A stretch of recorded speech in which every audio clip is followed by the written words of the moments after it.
Hello everyone, this is संकेत दातिर और मैं आप सबको वेलकम करता हूं हमारे इस चैनल में जिसका नाम है इंडियन एंटरप्रेन्योर्स हब, और जहां पर हम लोग बात करेंगे बिजनेस और स्टार्टअप अपडेट्स के बारे में डेली। तो देखते हैं आज के स्टार्टअप अपडेट्स क्या क्या है। Let's dive in. पहला अपडेट आता है एनपीसीआई यानी कि national payment corporation of India की ओर से। एनपीसीआई की एक डेडिकेटेड पेमेंट ऐप थी जो कि भीम से लिंक थी। उन्होंने अब उस ऐप पर एक नया फीचर ऐड कर दिया है जो कि है ऑटो पे।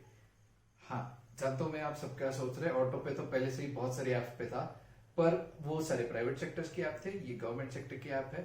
तो थोड़ा सा डिले हो गया, पर अब उनके पास भी ऑटो पेमेंट का ऐप, ऑटो पेमेंट का फीचर है। इस ऑटो पेमेंट फीचर के जरिए हम लोग बिल्स पे कर सकते हैं। सारे रिचार्जेस जो भी होंगे, वो जो भी रिपीटेटिव होंगे, वो हम लोग उस पे ऑटोमेटिकली प्रोसेस कर पाएंगे, जो भी फाइनेंशियल ट्रांजेक्शन होंगे रिकरिंग वाले।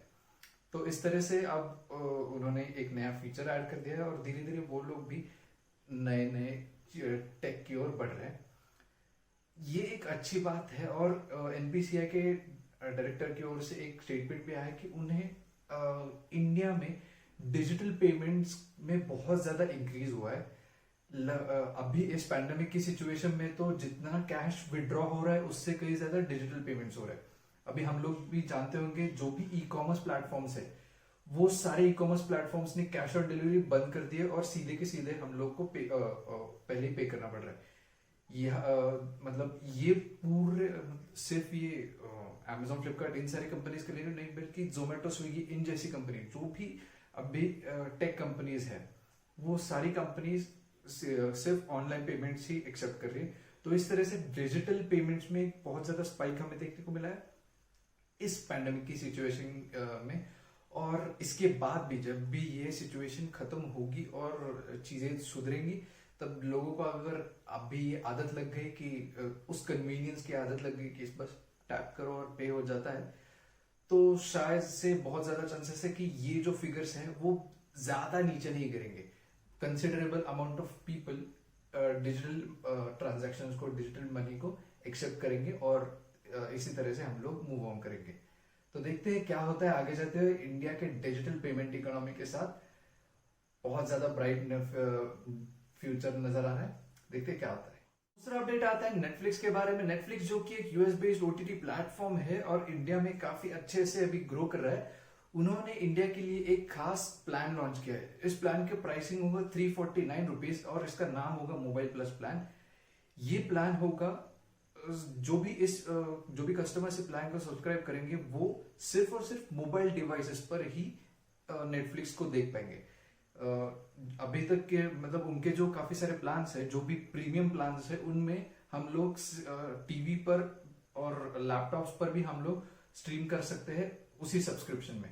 उसके लिए अलग से सब्सक्रिप्शन नहीं लेना पड़ता, पर उसी प्लान में हम लोग टीवी और लैपटॉप पर भी यूज कर पाएंगे।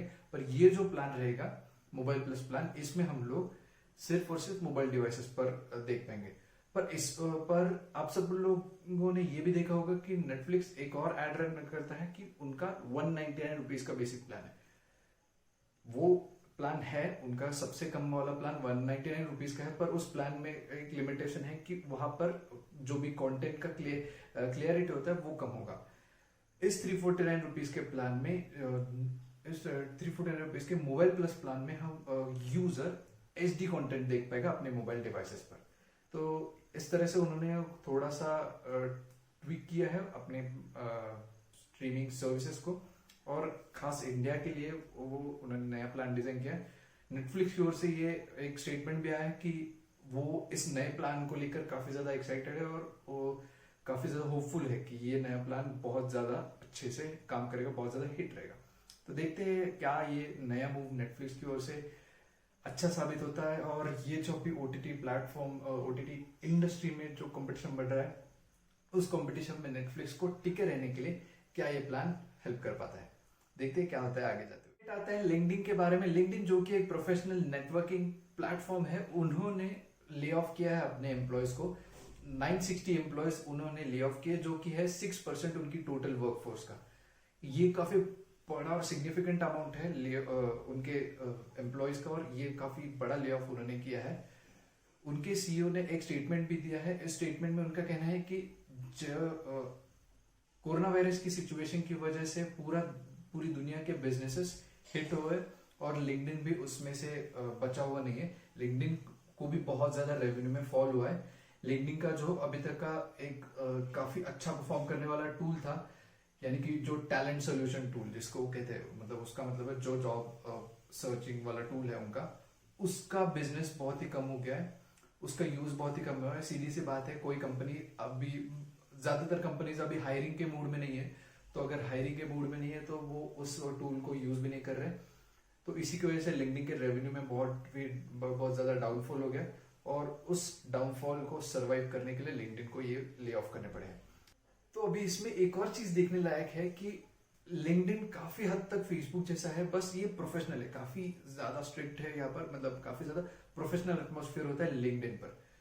फेसबुक इस सिचुएशन में, इस पैंडेमिक की सिचुएशन में फेसबुक ने कोई ले ऑफ नहीं किया। फेसबुक ने नए नए फीचर्स वो ला रहे हैं, रील जैसे नए नए फीचर्स वो इंस्टाग्राम पर ला रहे हैं, तो उनके प्लेटफॉर्म पर फेसबुक ग्रो कर रहा है, पर लिंक्डइन जैसे प्लेटफॉर्म्स सफर कर रहे हैं। तो इसमें हम लोग को ह्यूमंस की काफी इंटरेस्टिंग टेंडेंसी देखने को मिलता है। जो भी टाइम पास वाली चीजें वो ग्रो कर रही है इस पैंडेमिक की सिचुएशन में, पर जो अच्छे प्रोडक्टिव बिजनेस है वो हिट हो रहे हैं। अरे क्या अजीब मसला चल रहा है यार इस दुनिया में।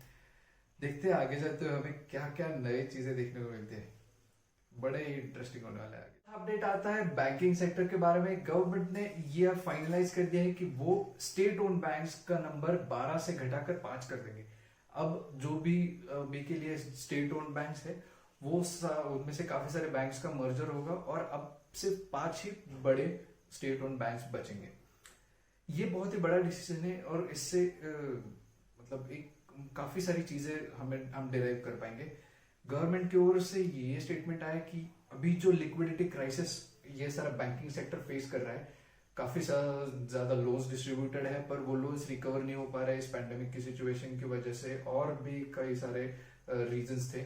मतलब पहले भी इस पैंडेमिक की सिचुएशन से पहले भी बैंकिंग सेक्टर काफी टेंस सिचुएशन से गुजर रहा था, तो उस सारे सिनारियो को थोड़ा बहुत रिकवर करने के लिए गवर्नमेंट की ओर से ये स्टेप आया। तो अब तक गवर्नमेंट का प्रपोजल था, अब गवर्नमेंट ने फाइनलाइज कर दिया। तो देखते हैं अभी इसके बाद जो भी नया बैंकिंग स्ट्रक्चर बनेगा उससे ये सारा सिनेरियो कब मतलब कितने अच्छे से रिकवर होगा और कितनी फास्ट रिकवरी होगी, देखते हैं क्या होता है आगे जाते हुए। अगला अपडेट भी आता है ओटीटी प्लेटफॉर्म के बारे में ही। सोनी अब ओटीटी प्लेटफॉर्म में एंटर करना चाहता है इंडिया में। इसके लिए वो पार्टनर कर रहे हैं वियाकॉम 18 के साथ। जैसे डिज्नी प्लस ने किया था, डिज्नी प्लस ने हॉटस्टार के साथ पार्टनरशिप किया और डिज्नी प्लस हॉटस्टार बन गया, वैसे ही अब सोनी चाहते हैं कि वो वियाकॉम 18 के साथ मिलकर एक नया ओटीटी प्लेटफॉर्म बनाए। इस प्लेटफॉर्म में जो भी ये नया प्लेटफॉर्म होगा उसमें सोनी की हिस्सेदारी 74% की होगी और वियाकॉम 18 की बचे हुए 24% रहेगी। उसमें सोनी का काफी ज्यादा फायदा है। अभी अगर हम लोग इसी सिनारियो को डिज्नी प्लस हॉटस्टार के साथ कंपेयर करें तो दोनों को मतलब ये विन विन सिचुएशन ही हो गई दोनों के लिए, क्योंकि अगर डिज्नी खुद का प्लेटफॉर्म लाता तो हाँ, डिज्नी के पास काफी अच्छा कंटेंट था, बहुत बड़े बड़े ब्लॉकबस्टर मूवीज डिज्नी के पास थे, पर उन्हें इंडिया में कस्टमर एक्वायर करने के लिए बहुत टाइम लग जाता, क्योंकि डिज्नी के मेजॉरिटी मूवी सारा कंटेंट इंग्लिश में होता है और इंडिया में इंग्लिश कंटेंट के साथ पेनिट्रेट करना थोड़ा मुश्किल होगा। पर हॉटस्टार के पास पहले से ही ऑडियंस बेस था, एक रिच ऑडियंस बेस था, क्योंकि जैसे मतलब जब भी आप जानते होंगे हॉटस्टार इंडिया का पहला ओटीटी प्लेटफॉर्म था, तो इसकी वजह से हॉटस्टार के पास पहले से ही काफी अच्छा बड़ा यूजर बेस था। और डिज्नी जैसे ही हॉटस्टार के साथ मिल गया, उस यूजर बेस को डिज्नी के कंटेंट का एक्सेस मिल गया और डिज्नी को उन सारी यूजर बेस वो बहुत बड़ा यूजर बेस मिल गया। तो इसीलिए ये एक विन विन सिचुएशन रहा दोनों कंपनीज के लिए। हालांकि मुझे लगता है इस डील डिज्नी प्लस हॉटस्टार इस डील से हॉटस्टार को ज्यादा फायदा हुआ है, क्योंकि हॉटस्टार को जो वो सारे ब्लॉकबस्टर मूवीज थे वो हॉटस्टार को मिल गए। अब उनके टीवीज पर मतलब उनके टीवी पर भी वो अभी जो बड़ी बड़ी मूवीज थी एवेंजर्स वगैरह वो सारे आने लग गई, तो इसलिए मुझे पर्सनली लगता है कि हॉटस्टार को शॉर्ट टर्म में हॉटस्टार को बेनिफिट ज्यादा हुआ है, पर देखते हैं आगे जाते हुए क्या होता है। और इसी का एक रिफ्लेक्शन है रह गई है। और सोनी ने एक ऑफिशियल स्टेटमेंट नहीं कह सकते, पर सोनी ने ये जताया भी है कि ये मूव उन्होंने खास डिज्नी के लिए ही लिया। डिज्नी ही उनका डायरेक्ट कॉम्पिटिटर है और उसी के लिए उन्होंने ये मूवी बनाया कि वो वियाकॉम 18 के साथ मिलेंगे। तो देखते हैं ये जो पार्टनरशिप अभी डेवलप हो रही है सोनी और वियाकॉम 18 के बीच में, तो वो कब तक पूरी तरह से फाइनलाइज होती है और कितनी जल्दी वो लाते हैं, और सोनी उनका कंटेंट इंडिया में कब रिलीज करता है। तो देखते हैं क्या होता है आगे जाते हुए इन ओटीटी प्लेटफॉर्म की जंग में। अगला अपडेट आता है मार्क जकरबर्ग के बारे में। मार्क जकरबर्ग पर काफी ज्यादा लोगों का गुस्सा उमड़ रहा है, क्योंकि लोगों का कहना है कि फेसबुक उनके प्लेटफॉर्म्स पर हेट स्पीच को एलिमिनेट करने के लिए कुछ एक्शंस नहीं ले रहा है। और ये जो पूरा ब्लैक लाइव्स मैटर, ये जो रेसिज्म का जो सिचुएशन बना है पूरी दुनिया में, वो फेसबुक के ऊपर से बहुत ज्यादा स्प्रेड हो रहा है। तो लोगों का ये कहना है, और उसमें ही साथ फेसबुक पर एलिगेशंस ये भी लग रहे हैं कि वो डोनाल्ड ट्रंप के साथ मिलकर उनका कोई सीक्रेट एजेंडा चल रहा है, और वो ये जो आने वाले इलेक्शंस आ रहे हैं अमेरिका में, उसमें फेसबुक इन्फ्लुएंस करने की कोशिश कर रहा है लोगों को, एक खास टाइप के कुछ खास लोगों को कुछ खास टाइप के कंटेंट दिखाकर। ऐसा फेसबुक पर एलिगेशंस लग रहे हैं। तो मार्क जकरबर्ग ने एक ऑफिशियल स्टेटमेंट दिया है, उसमें उनका कहना है कि उनका ट्रम्प के साथ कोई डील नहीं है, कोई सेटिंग नहीं है।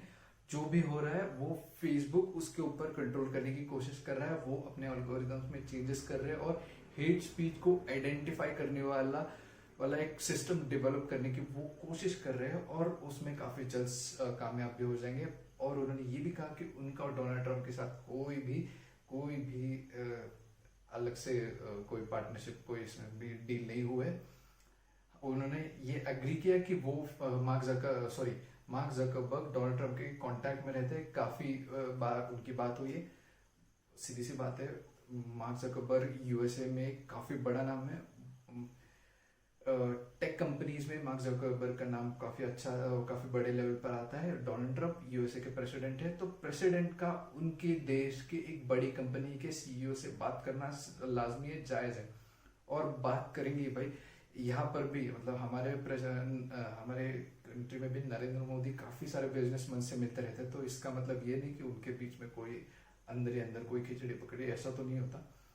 तो इससे ऐसा ही कुछ स्टेटमेंट जकरबर्ग की ओर से आए हैं, और उनका कहना है कि ये सारा सिनारियो को वो ठीक करने के लिए, ये सारी सिचुएशन को ठीक करने के लिए वो बहुत ही जल्द कुछ कड़े कदम उठाएंगे।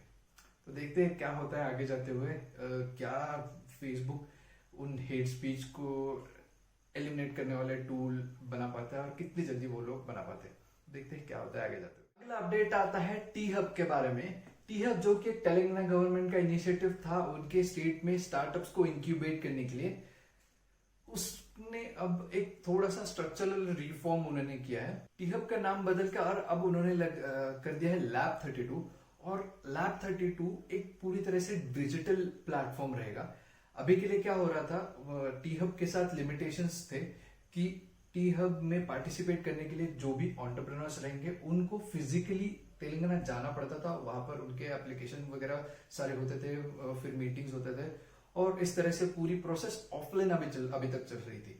पर अभी इस सिचुएशन को देखते हुए टी हब ने अडॉप्ट किया है, और उन्होंने ये नया रिवैम्प वर्जन लाया है जिसका नाम है लैब 32। रवि नारायण जो कि सीईओ है टी हब के, उन्होंने ही ये स्टेटमेंट दिया है कि इस पैंडेमिक की सिचुएशन की वजह से बहुत सारे एंटरप्रेन्योर्स हम तक पहुंच नहीं पा रहे थे, और वो कोई किसी भी तरह के फिजिकल लिमिटेशंस नहीं रखना चाहते इस इनिशिएटिव में, और वो इस इनिशिएटिव को ज्यादा से ज्यादा लोगों तक पहुंचाना चाहते हैं, ज्यादा से ज्यादा एंटरप्रेन्योर्स को इस इनिशिएटिव में शामिल कराकर उनको बेनिफिट देना चाहते हैं। तो बहुत अच्छी बात है। और ऐसे होता है जब कोई गवर्नमेंट बहुत ज्यादा कमिटेड हो कि नॉर्मली मतलब उन्होंने अनाउंस कर दिया एक प्लेटफॉर्म, और उस पर वो काम करने लग गए, प्रॉब्लम्स आया, प्रॉब्लम को सॉल्व करने के लिए उन्होंने अडॉप्ट किया, और अडॉप्ट करते हुए आगे बढ़ गए। यही होता है और यही होना भी चाहिए। काफी अच्छा इनिशिएटिव लग रहा है, और ऑनेस्टली आपको बताऊं तो मुझे ये एक प्राइवेट सेक्टर जैसा माहौल लग रहा है, क्योंकि प्राइवेट सेक्टर में भी जो भी कंपनी होते हैं वो इसी तरह से परफॉर्म करती है। जब भी वो कोई प्रोडक्ट लाते हैं, वो प्रोडक्ट वो मार्केट में टेस्ट करते हैं, अगर वो उसमें कुछ प्रॉब्लम्स आ रहे हैं तो उस प्रॉब्लम पर इनोवेटिव सॉल्यूशन लाते हैं, अडेप्ट करते हैं और नए प्रॉब्लम और नए प्रोडक्ट लॉन्च करते हैं नए फीचर्स के साथ। पर गवर्नमेंट सेक्टर में ये नहीं हो पाता। गवर्नमेंट सेक्टर में वही चीजें, वही पुरानी चीजें, उन्हीं पुराने रूल्स और उसी पुराने स्ट्रक्चर के साथ चलते रहते। तो ये काफी अच्छी चीजें हो रही है, नई नई चीजें हो रही है। गवर्नमेंट भी काफी एडवांस होने लग गई है, बहुत अच्छी बात है। और एंटरप्रेन्योर्स हम सब के लिए बहुत बड़ा अपॉर्चुनिटीज आने वाली है, बहुत गोल्डन पीरियड आने वाला है। सब लोग जो भी, यही पीरियड है, यही वो सही टाइम है। अगर कोई आइडिया हो तो उसे एग्जीक्यूट करने के बारे में सोचो, किस तरह से एग्जीक्यूट कर सकते हो इसके बारे में सोचो। इससे बेटर अपॉर्चुनिटीज हमें नहीं मिलने वाली, क्योंकि अभी मार्केट में भले ही फाइनेंशियल रिसोर्सेस कम है, पर मार्केट में प्रॉब्लम्स भी ज्यादा है। और एंटरप्रेन्योर्स का काम होता है उन प्रॉब्लम्स को सॉल्व करना। अगर ज्यादा प्रॉब्लम्स होंगे तो सीधी सी बात है, ज्यादा अपॉर्चुनिटीज होंगी। तो एंटरप्रेन्योर्स ध्यान रखो, आंखें खुली रखो, अपॉर्चुनिटीज को ढूंढो और उन अपॉर्चुनिटीज को ग्रैब करो। तो अपडेट आता है स्पाइसजेट के बारे में। स्पाइसजेट ने एक नया एक्विजिशन किया है। उन्होंने एक्वायर कर लिया है ट्रिवानस को। ट्रिवानस एक इक्सिगो की सब्सिडरी है। ट्रिवानस ऑनलाइन टिकटिंग प्लेटफॉर्म, ज्यादातर एयरलाइन के टिकटिंग सर्विसेज प्रोवाइड करती थी। स्पाइसजेट ने ये जो एक्विजिशन किया है, इस एक्विजिशन में उन्हें ट्रिवानस का पूरा इंफ्रास्ट्रक्चर और पूरी टीम और पूरा डेटा, ये सारी चीजें स्पाइसजेट को मिली है। इस एक्विजिशन की अमाउंट तो अभी तक डिस्क्लोज नहीं हुए, पर इसके जो भी बाकी सारे कंटेंट्स है वो बाहर आए। तो इस तरह से स्पाइसजेट अभी दूसरे इंडस्ट्री में घुसने की कोशिश कर रहा है। स्पाइसजेट की तरफ से ये कहना, ये स्टेटमेंट आया कि इस एक्विजिशन से वो टिकट बुकिंग इंडस्ट्री में अपना कदम रखने की कोशिश कर रहे हैं, यानी कि वो अभी एक्सपैंड कर रहे हैं, वो डाइवर्सिफाई कर रहे हैं। स्पाइसजेट अभी तक वो सिर्फ एयरलाइन में था, अब वो बुकिंग में भी आ रहा है। और अभी के लिए वो ट्रिवानस पर सिर्फ ऑनलाइन, सिर्फ फ्लाइट के टिकट थी मेजरली, पर जाहिर सी बात है जैसे ही एक्विजिशन हो गया है वो धीरे धीरे बाकी सारे सेगमेंट्स में भी एंटर करना चालू करेगा। पर अभी ये मूव कुछ अजीब भी कुछ लोगों को ये मूव अजीब भी लग सकता है, क्योंकि भाई ट्रैवल और टूरिज्म इंडस्ट्री तो वैसे ही अभी बहुत घाटे में चल रही है, बहुत बुरा समय आ रहा है, समय में है, और काफी ज्यादा समय तक भी ये ऐसे रहेगा। पर हाँ, साल डेढ़ साल के लिए ये सिनारियो रहेगा, उसके बाद तो जैसे सिचुएशंस नॉर्मल में आएंगी। और ये मूव स्पाइसजेट की तरफ से काफी अच्छा इसलिए भी है क्योंकि अभी ये जो सिनारियो है उसकी, और वहां पर और इस सिनारियो में टूरिज्म और ट्रैवल इंडस्ट्री पूरी तरह से अभी बंद पड़ी हुई है।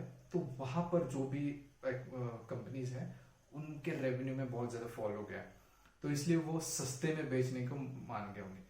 तो इसी की वजह से जो भी एक्विजिशन की कॉस्ट रही होगी स्पाइसजेट को, वो काफी कम आई होगी। जाहिर सी बात है, उनके जो रेवेन्यू में फॉल हुए उसकी वजह से। तो लॉन्ग टर्म में स्पाइसजेट को ये काफी बेनिफिशियल साबित रहेगा। और जैसे कि उनको सारी की सारी चीजें मिली, यानी कि टैलेंट भी मिला, इंफ्रास्ट्रक्चर भी मिला और डेटा भी मिल गया, तो लॉन्ग टर्म में स्पाइसजेट को ये काफी बेनिफिशियल साबित हो सकता है। और वो एक्सपैंड भी करना चाहे तो आराम से कर सकते हैं। तो अच्छा मूव था स्पाइसजेट का, और लॉन्ग टर्म विजन के साथ आया हुआ ये मूव था। देखते हैं आगे जाते हुए क्या होता है स्पाइसजेट के साथ। बस दोस्तों, यही थे आज के स्टार्टअप अपडेट्स, और मिलते हैं अगले एपिसोड में कुछ और नए इंटरेस्टिंग स्टार्टअप अपडेट्स के साथ। चैनल को सब्सक्राइब करना मत भूलिएगा, और हमें पॉडकास्टिंग प्लेटफॉर्म्स पर भी फॉलो कीजिएगा। मिलते हैं अगले एपिसोड में।